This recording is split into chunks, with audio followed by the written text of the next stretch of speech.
All right. So this is episode 103 of the Morse Code Podcast. So P. Priap, Dan Morse, and we get a special guest. He's the real true host of the night show on 98.5, the Sports Hub, with a cameo by Adam Jones on occasion when he's allowed to speak. But we got Christian Arcand. What's up, man? What's up, man? How you doing, guys? Good to be with you. Jones actually gave me a great recommendation for this program, so I don't know if that's a good thing or not.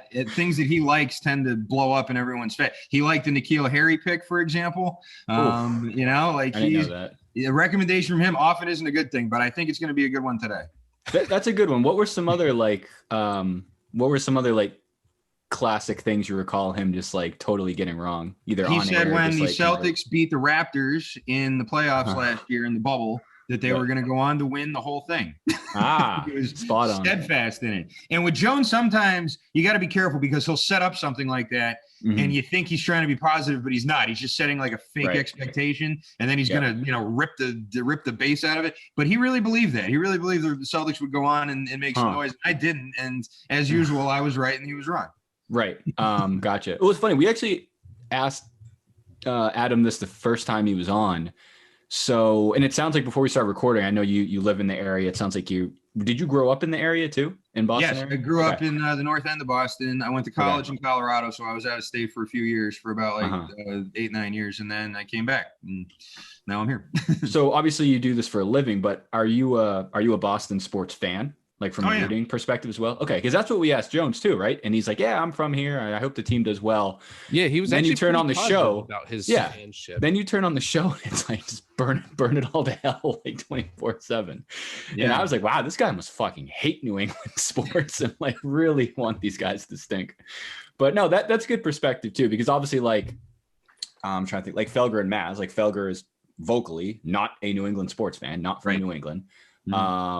Guys like Jim and Maz are a little closer to the area, but that's always good to hear. But yeah, that was one of the more surprising things he said. He was like, I remember going to ball games with my dad and this and that. And I was like, wow, I didn't see that one coming. You picture him just like living in a cave and, like hanging upside down at night, not really doing stuff with like his with anybody's family. It's weird to picture that, but he's actually like, Jones is a really cool guy. Yeah. He's one of the youngest co-hosts I've ever had. I've worked with some other people who were a lot older than me, and I'm like old now. I'm like 39, but I've been doing this for a while. And most of the people I worked with were much older than me and didn't really get the same references or like the same music or the same TV shows. And it's not like Jones and I hang out a lot. He's got a baby, so you know what that's like. It's hard to hang out with he's got a new kid, but we definitely get along great, and it's really fun going into work. My question then, Christian, it sounds like you kind of answered it, but what do you think is more stressful, non-work life or work life, since you have to work with Jones every night? Well, I'll say this. I got really lucky this summer. I don't know if you guys remember, but back in June, I was going to lose my job and then I got it back. And that doesn't happen in radio very often. Usually when they get rid of you, you're gone. You don't come back. Certainly not in the same day. So that was I was about to say that was a roller coaster, because I remember seeing that on Twitter. Yeah, that was a wild ride. I had known for a couple of weeks, and I know this isn't directly answering your question, but I known for a couple of weeks that they weren't going to renew me. And I went in, did like sort of a goodbye show because I was hosting. Jones was on, I think, filling in for Fred that morning on the morning show. And so I was doing the night show, and I said, hey, just so everyone knows, tomorrow's going to be my last show. And there was a pretty solid outpouring of support. It was more than I expected. It was really nice. It made me feel good. And the next day I was getting ready to leave and come in to do the last show. And Mary Mena, who's our market manager, called me and said, actually, we're going to keep you. And so I still don't know exactly how that all happened or why it all happened, but I just not questioning it. I'm just going to try and keep doing good work. And that was the thing about it, is our show was doing well. Like we came in first for like just about every book except one summer when the Red Sox went on that crazy run. We'd been done first or second place every time. So that was really frustrating to know that like we're doing well, we're doing good work, and it still wasn't enough to hold on. So when they brought it back, I was just so happy. So to answer your question, I guess, if I didn't have work to go to, this would have been a lot tougher. It would have been a lot more difficult. And I know a lot of people lost their jobs, and it's just been a tough time all around the world. But having a place to go to during all this, like to go to the studio, that's a small thing, but it really meant a lot. It meant a lot just to have something to do. And, and we still had a lot of people listening. So to try and help people get through this last year, I think was enough to kind of keep it going. So I didn't really find it all that stressful. I found it more of a relief actually. And I think the pandemic was more stressful than work was. Yeah. So we're not going to let him hear this. So are you guys both full-time in studio? Yes. As of late? We've had a couple of spells, like weeks at a time, or days here and there. Like I had to go to Connecticut for a funeral, so when I came back, I had to do a couple shows from home.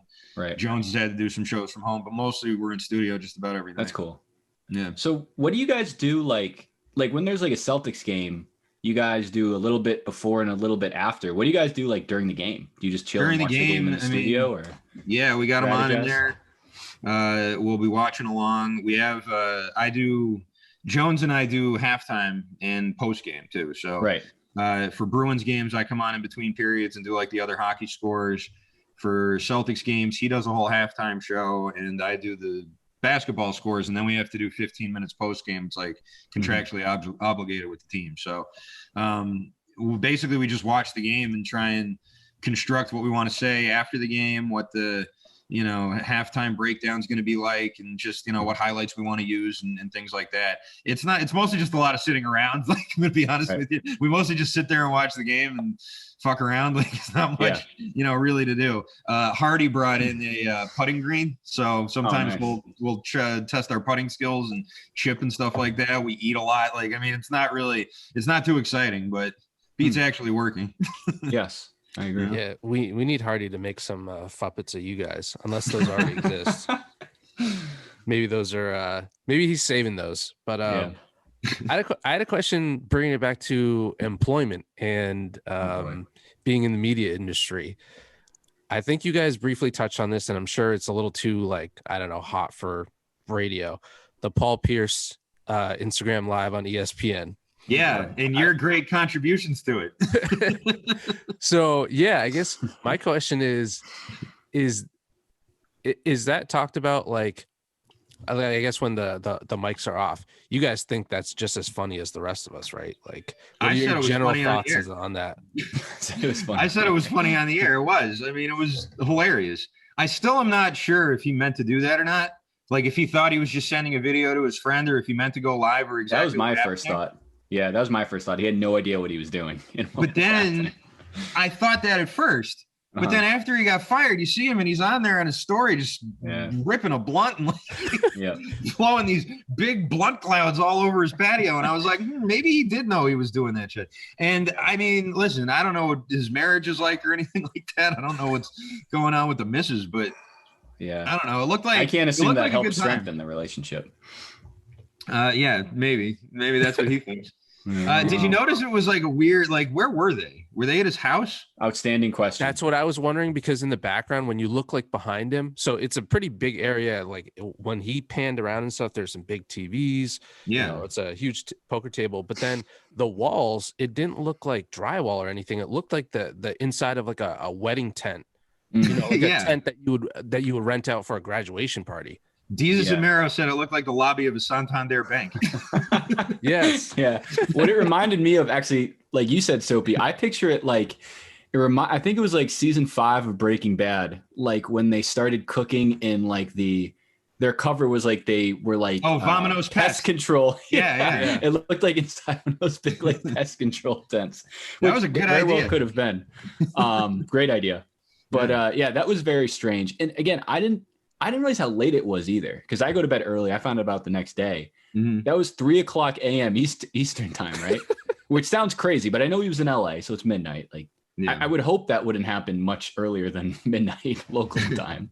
But yeah, Paul Pierce was with Julian Edelman when he got arrested. Remember that, when Julian Edelman was running on those cars out in Cali? I remember Julian. I didn't know that. Yeah, that makes a lot of sense now. Because I don't know. That was confirmed because he had posted a picture with him the same day, right? In like the same outfit.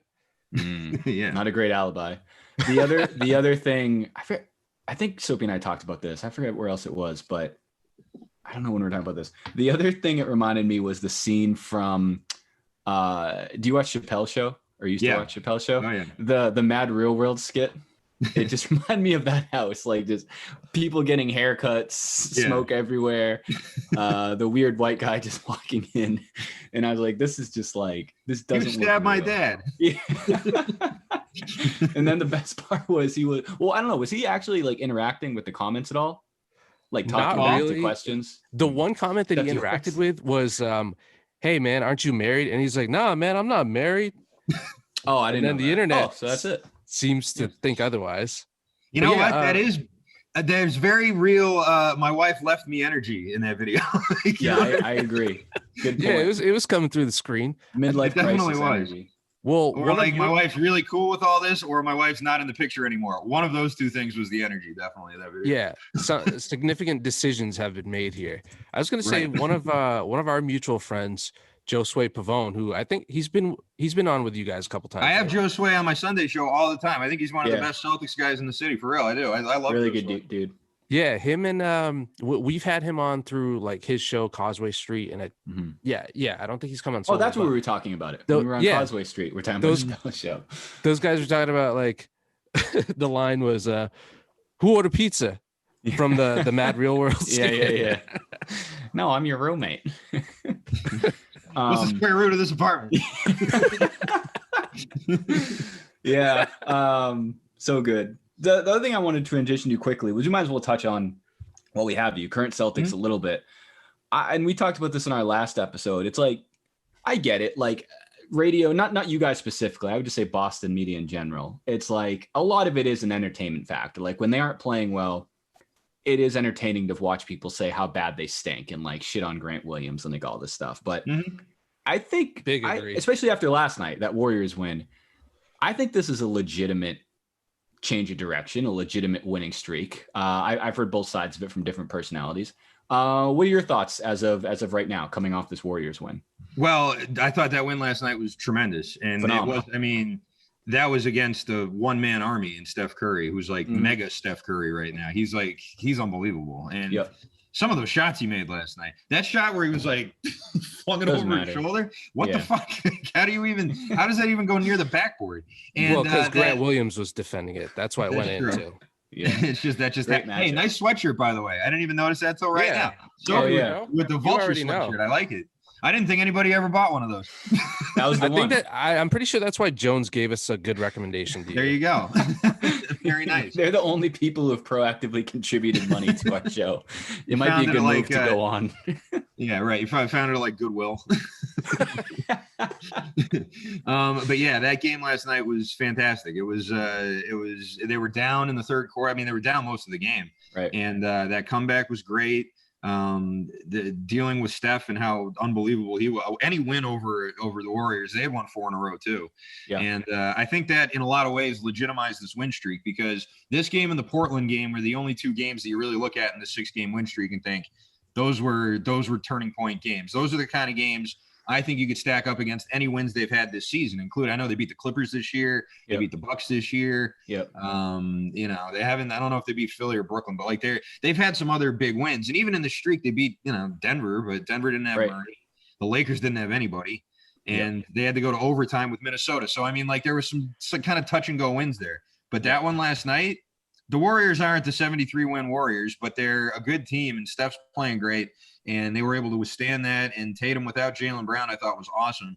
And I really like Jabari Parker. I liked what he did in that small amount of time he was there. I think, you're still not getting a lot from the bench. Marcus Smart was not great in that game at all until the very, very end when he hit that 3. I mean, nice defense on Curry there. Not that anyone could stop that, but he was not shooting well. He wasn't playing great defense. And then he hit this big 3 at the end. And I make fun of the winning play shit with Marcus Smart because I think it's stupid. Like, you can just say he had a good game or a bad game instead of making up these weird, fantasy land narratives about, he was actually better than Jayson Tatum. Like, no, he wasn't. Jayson Tatum had 50 points. He was better. Right. Like, just say he had a good game. I hate when people do that. But, I thought last night, Kemba had that big 3 at the end, and Tatum carried him. In that game. And going up against a guy like Dame Lillard in the Portland game, or going up against Steph Curry and besting them in shootouts in the fourth quarter, I think you got to be happy with that. Absolutely. Yeah, that was fun. I said last night that was a fun game. Like, that was a fun Celtics game to watch. And I think I said this too. I was actually watching with my wife, and she's like, "Oh, like, are the fans back already?" And I know it's very limited. It's like 2,500, 3,000 fans or whatever. But I think it is noticeable. I don't know if they're still, you might know this. Are they still doing artificial crowd noise too on top of the fans? Really? So if that's the case, then that's legit. And the only reason I think that is because the first Bruins game back, I've been listening to all these games, in studio with the fake crowd noise, so I sort of know what that sounds like. The first Bruins game with fans back, as soon as like there was a break in the action or a big hit or a goal, I forget exactly what it was, when the crowd like roared for the first time. Yeah. It was only 2,000 people, but it sounded like a lot. Like it sounded like a show, I thought the same thing last night. And so you can tell they do feed off that. I think they do feed off that too. Like I think it does make a difference whether it's they're feeding off that. They're feeding off media comments, Kendrick Perkins, and who was Marcus Smart mad at? Garden Show, CLNS Media Kids. Yep. Yeah, right. Kids, those literally. Troublemakers over at CLNS. Those little rascals over at CLNS. Yeah. But they talked about that. They talked about that as motivation. They said they were using it to, motivate themselves. Jaylen Brown said he had a conversation with Jayson Tatum, which I think is great. I think that is what Jaylen Brown should be doing. That shows leadership qualities to me. Create an us against them mentality. It's us against the world. Like that's great for a team. The Patriots have been like that for 20 years. That's exactly the kind of thing they should be doing. Mm-hmm. Great. Christian, any chance you think that they'll increase the crowd capacity for the playoffs or at any point beyond 2,500 before the end of the season? Well, we got about a month left, right? Like May 10th, I think, or something is when the season's over. So everyone's supposed to be vaccinated by when? Like April 20 something, 25th, or I don't know. That's the thing. It's going to be like kind of close. Yeah, they're going to be cutting it close. So I don't know. I think what they're doing right now is like sort of a soft open, and I don't know anything. I don't have any inside info. I just know what my friends over in the Bull Gang are telling me about how many more kegs they see getting brought in. Like that's the only sort of inside info I get is down on the loading dock. But I think you're probably at the very least, unless there's another big surge or something some variant comes out that fucks everybody over. Like I think you're probably going to see another gradual increase in the percentage. But I don't think we're going to get to like 50%. I think maybe we'll like max out at like 20-25% for the Celtics and the Bruins. The Red Sox have a different opportunity because number one, they're outside, and number two, the season just started and it's going all the way till September. So like you'll probably be close to full at Fenway at some point this year. But for the Celtics and the Bruins, I don't know. I'm pessimistic naturally anyway, but I wouldn't bet on that. You might be able to get a ticket if it's up to 20% or something. It'll be expensive like it is now, but and it's the playoffs too, so that'll be expensive. But yeah, I think I wouldn't count on it. Yeah, me neither. Yeah. We'll take what we can get for now. I guess a more direct question for what you do and just working in radio. What do you think's the weirdest, most memorable call you guys have gotten on the show? Okay, I know this right off top. This guy called in. It was on the weekend show, I think. It was either a Saturday or maybe I was filling in for Jones because I don't think Jones was there. But this guy called in and was so excited to tell us about this time Tom Brady took a shower in his house. He was just over the moon to talk about this. And he was Bob and Easton, I think his name was. And I guess Tom Brady played in the golf tournament near his house, and he was playing in the tournament too. And he had to go somewhere else. And somehow Tom Brady ended up in this guy's house taking a shower. And he went on and on about it like it was the greatest thing ever. And for the rest of the show, Kristen Sermon, who was the producer at the time, kept playing songs about like baths and showers and like Rain on Me and Splash. I was taking a bath and all this stuff. I mean, you drops from this guy's call for, I don't know, months afterwards. I don't know where they are. But that was one of the funnier ones I get. I've worked at night for a lot of years, like I've been on the night show at EEI. I did the late night show there. I'm on with Jones at night, obviously. We get a lot of drunk idiots who call the show. Like, yeah, good point. Blackout, slurring their words and stuff. And there's been a lot of funny ones of those, but they all kind of run together. The ones that really stand out are the ones where the guys are like sober and they just say something insane. Like the guy with the story. There's also a caller we have at night called Ryan in Weymouth, and he calls in with a lot of weird alien conspiracy. The alien guy. Yeah, so I like his calls too. But yeah, the Brady shower at my house guy was definitely the one that I'll never forget. That's kind of ironic because Dan, obviously living in Maine, and the Celtics having the G League affiliate up there. Draymond Waters, you used to shower at his house pretty regularly. Regularly, yeah. All the time. You take offense to our Maine impression because we do our Maine impression on the show. Have you heard that? No, I have. No, I'm not offended. I'm not from Maine. Okay, good. I'm not a Mainer by birth, I guess. Okay. Or by blood. His denim jackets are in the closet. my Marlboro brand denim jackets. What was that? Is Old Orchard Beach Main 1 or Main 2? What do you mean? Isn't there like a second Main where people vote or something? There like is. It's like separate. I haven't taken the time to dive into the intricacies of it. I just know that my wife grew up in Maine, so naturally now I live in Maine. Got it. That's pretty much how it goes. But no, actually, we talked about this before. It is one of the weirder things I know is between the not to bring up too polarizing of a subject, but the border between New Hampshire and Maine is liquor prices between like the New Hampshire liquor store and just buying liquor. I've always heard like, oh yeah, just go to New Hampshire to buy your booze at the liquor store. It's tax-free, blah, blah, blah. Yeah. It's insane. Like when my wife and I did live in New Hampshire and her parents lived here in Maine, like her dad was like, hey, like if you're coming up to visit this weekend, I'm going to text you an order if you want to pick me up. And he'd give her like $500 and it'd be like cases and cases and cases of booze. And I'll be like, one day I was like, dude, like, is this really worth it? As opposed to just going to like Hannaford and getting your liquor.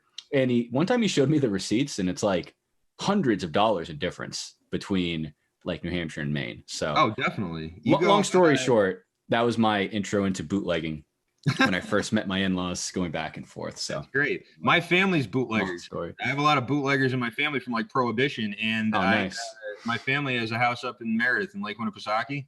Yep. That we have because the bootleggers back in the 30s there was no highways back then, so they go up to Canada and they'd stop in New Hampshire, and like that was like the midway point, and they ended up building a house there like in the 50s. So we drive up, and now I drive up. It's the same thing. I drive up there and I stop in not in Loudon, and the Hooks and Tolls. Oh yeah, that big liquor store, and I stock up too. Oh yeah. Old Boardwalk Empire Arcand is what they call him. One of the things I saw you guys talk about this week, Christian, was the Pentagon finally acknowledging extraterrestrial presence. I haven't seen the picture, so I guess I got to look that up. Is there a picture or is there a video that they've released, or was it just the statement? They've been releasing video for a little while now, and you know the reason why is because the guy from Blink 182 was putting all this pressure on him. I'm not even kidding. Tom really? I knew he was into it. Yeah. Like a UFO researcher. And he's been, he says he's got all these things, and he's put so much pressure on the Pentagon and the Department of Defense.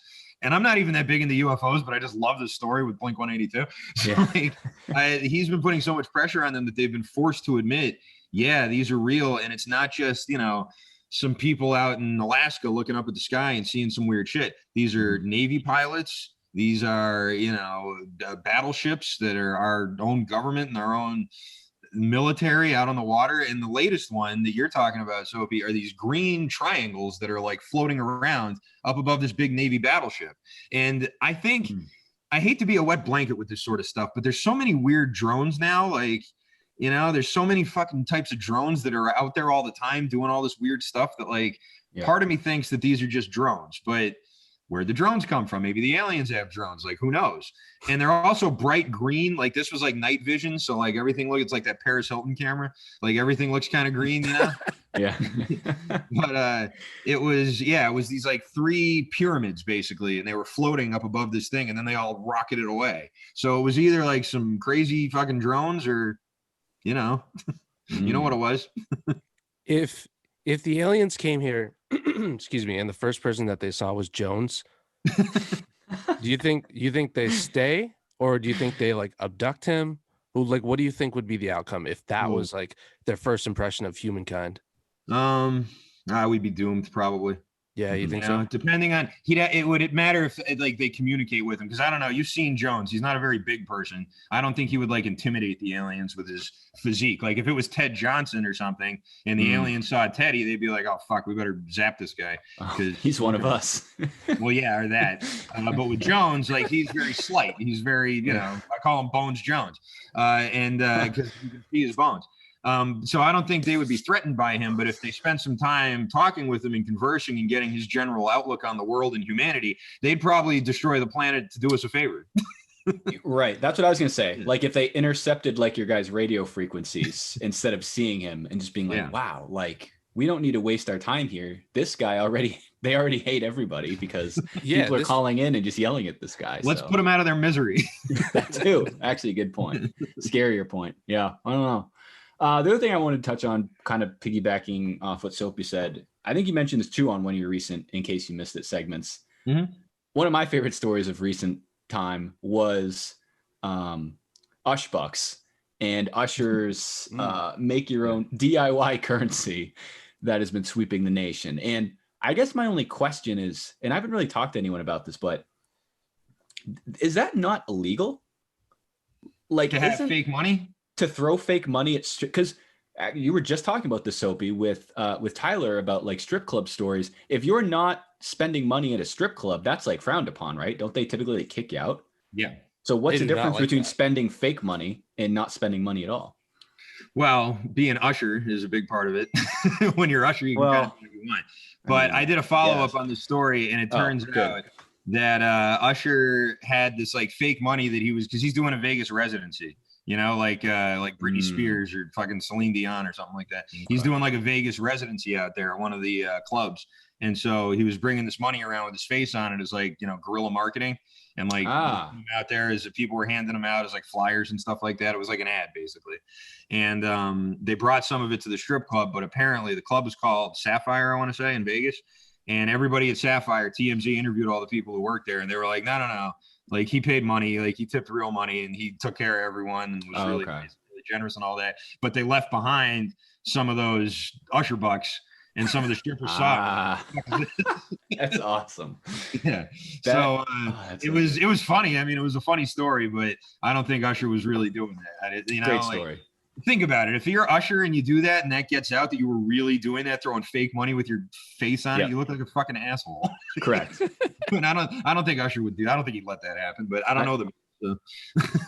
That makes it even better, because now it's like that's a really good idea. And so, Soapy, I hope you're writing this down as Arcand explains it for our next marketing meeting next month. Code bucks. Yeah. But more money.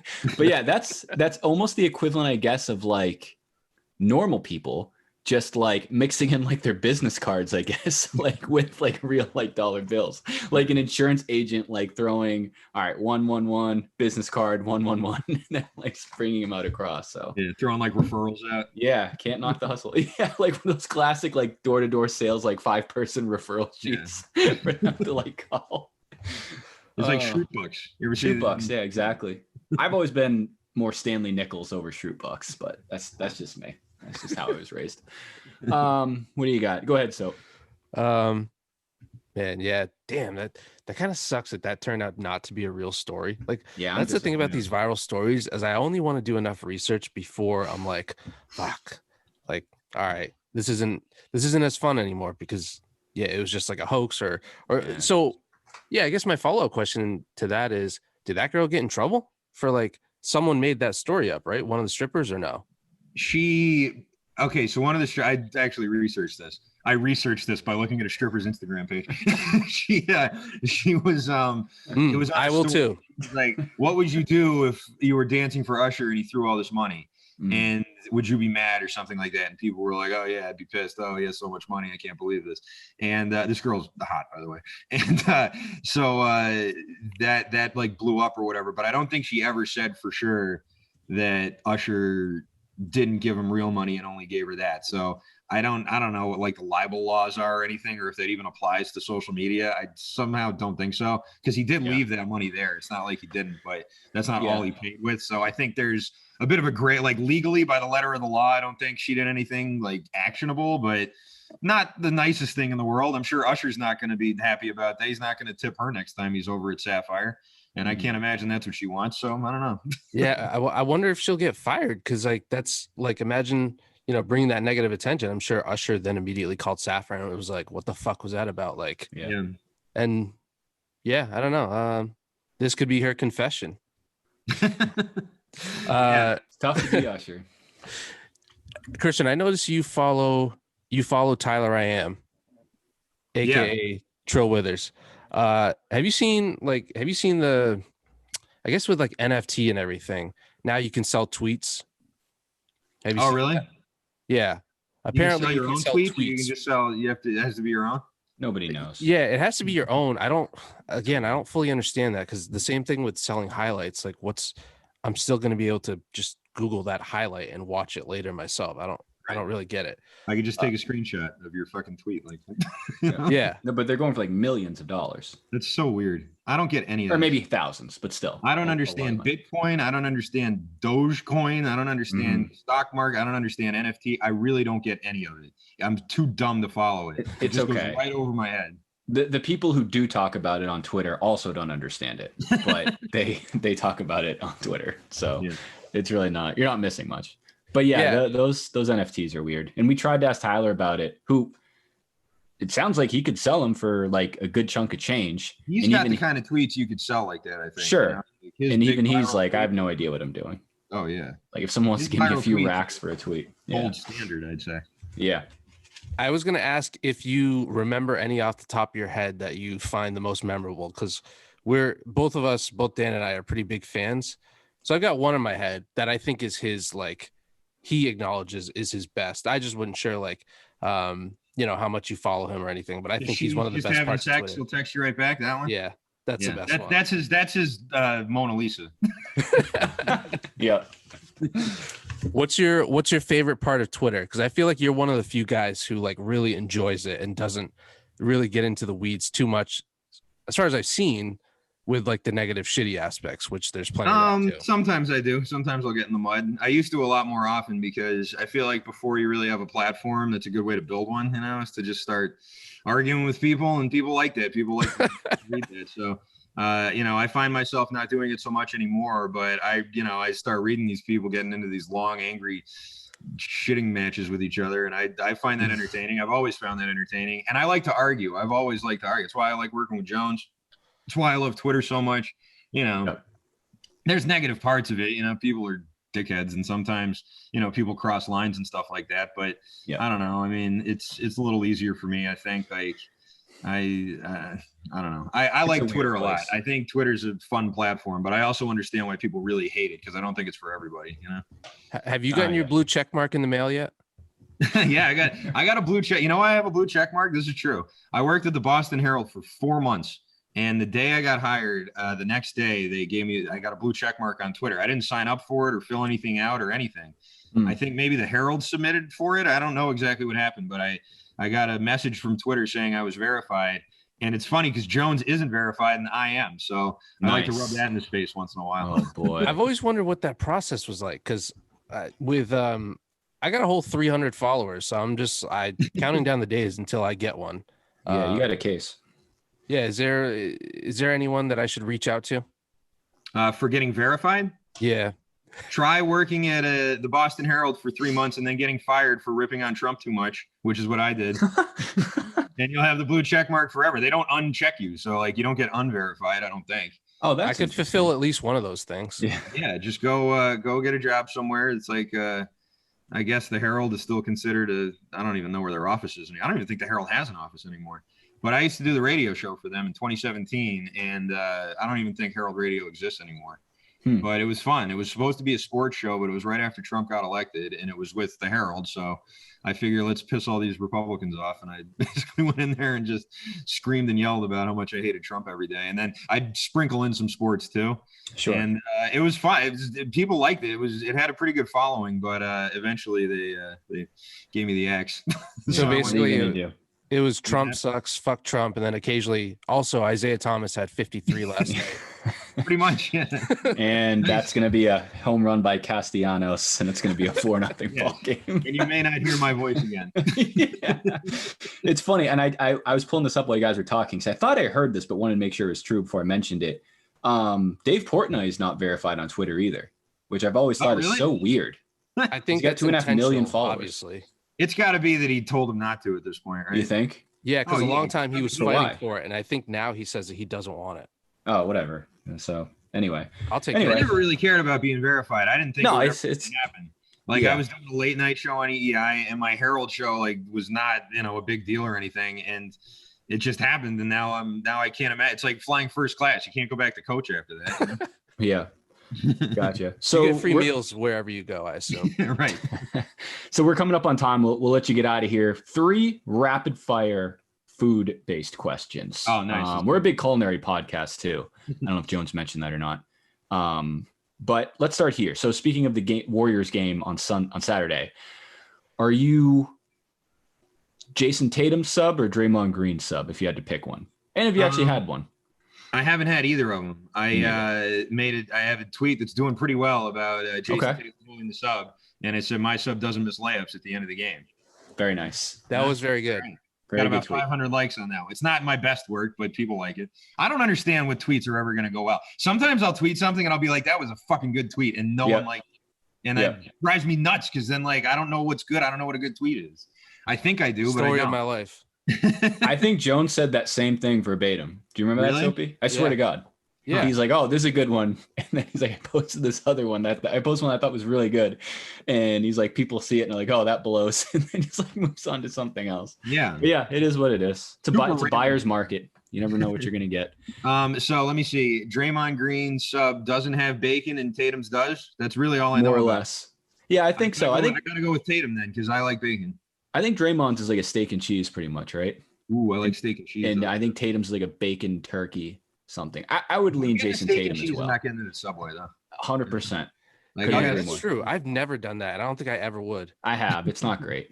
You're better off just going to like your local house of pizza and getting one. But anyway, steaks, I agree with that. And I like. I mean, it's not like I hate Subway or anything, but like I like their lunch meat sandwiches and like their meatball sub better. If I'm gonna get steak and cheese, I'll get that somewhere else.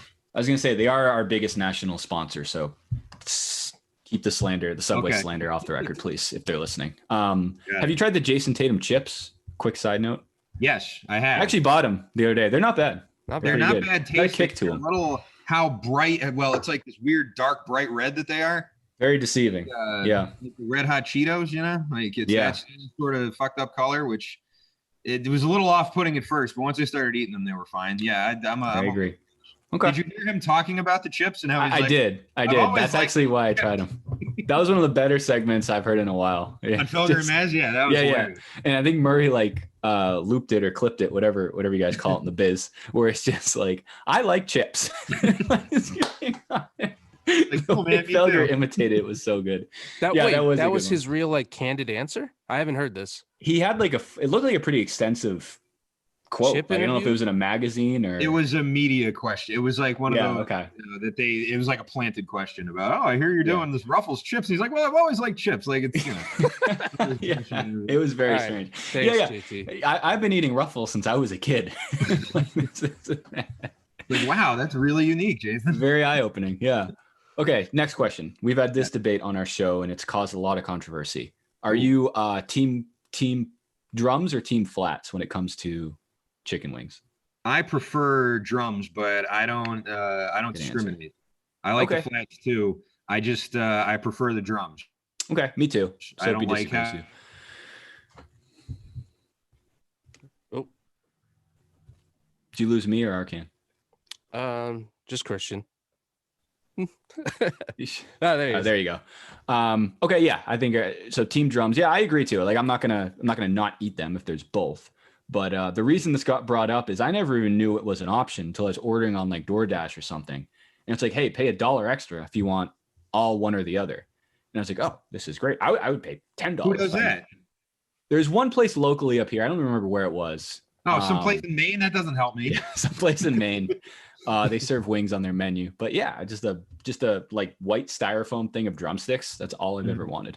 And you know what? I'm talking shit, but like Maine's restaurant scene is fucking good. Like very good. You got some really good restaurants up there. Very good seafood. Portland's phenomenal. Yeah, really good time. What was the last question? Oh, last question. Let's go back to our Nashua roots. Have you ever been to the Nashua Garden? Hell yeah, I love the Nashua Garden. Okay. Yeah. So they have their sandwiches named after like athletes and Boston personalities and stuff. Yes, and the Bill Buckner. With nothing in the middle, right? Yeah. Very light. Yeah, I like that one too. Yeah. So at time of recording, I don't know if you have your own sandwich or not. I don't think you do. Based at on the Garden, no, I don't. Apartment. Okay. If you were to have one, what would be the Christian Arcand sandwich at the Garden? If I was gonna have my own sandwich, I'm a real big roast beef fan. Okay. Because I used to go to Buzzy's Roast Beef back in. You guys probably don't know this, but you know where the Liberty Hotel is? I've been there in Boston. Oh. They always invite me and show me love. So yeah, I try to make an appearance yearly. Okay. I usually stay at the Cecil Hotel. It's over by Mass General Hospital, and it used to be a prison, and now it's a hotel. And it's really cool. It's a fucking awesome place. And there's like a club there called Alibi and like a couple restaurants, but the hotel is really great. And it used to be a prison, and in front of the prison was this old place called Buzzy's Roast Beef. And I grew up in the North End in Boston, and my dad used to take me there, and it was really great roast beef, but it was like flies all around. It was a real fucking shitty place. And at the end of the day, at the end of every day at Buzzy's, they take all the meat they didn't use and throw it over the wall to the inmates. So I would have a Buzzy's roast beef inspired roast beef inmate sandwich. That would be my sandwich at the Garden. It would be the Christian Arcand Buzzy's inspired inmate sandwich. That's what it would be called. Yep, in honor of the inmates. Yes. Salute to the inmates. That's but good. I'm a big roast beef guy, so I would have that. Maybe a little I don't know, maybe one of those au jus dipping sauces. I think that okay. That's pretty good. Now we're talking. Maybe have that. Fancy. So an au jus inmate roast beef sandwich. All right. So a little hints of everything that you think of when you think of cuisine. French, prison, penal system. Yeah. Awesome. Well, thank you, Christian. By the way, next time, if you ever come back to the Nashua Garden, I don't know if you remember the bathroom scene there. Try to avoid it if so, because it's fucking atrocious. You go down towards the back door and they're on the left, and pretty foul. I can't remember if there's not locks on it. Yeah, there's no locks, and it's just a toilet facing the door. Yeah. So it's very odd. Anyway, that's how Soapy and I met. I worked at a bar that didn't have a lock on the men's room door because too many people would do drugs in the bathroom. So I don't know if that was the problem at the Garden, but it was certainly the problem at a couple of bars I worked at. That makes sense. That's why they do that. Do they still have the upstairs bar at Nashua Garden? That's where this bathroom is that we're talking about. Oh, I thought you meant the downstairs one. No. The upstairs is where the degenerates go. Myself included. But yeah, man, thanks for hopping on. Before we let you go, where's the best place for people to find you and keep following you online? Keep following me online. Easy to find at Christian Arcand on Twitter, at Christian Arcand on Instagram. I'm more on Twitter than Instagram, but sometimes on Instagram I'll post my like DJ Alexi clips and stuff like that. So if you ever want to look behind the scenes, you can see some of that on my Instagram page. But yeah, follow me on Twitter and follow these guys too. If you're watching for me, follow these guys. They do a great show. See about that. All right, buddy. Thanks for hopping on, man. We'll talk to you guys soon. All right. Hey, thanks a lot, Soapy. Dan, I'll talk to you guys later. All right, bud. Thanks, man.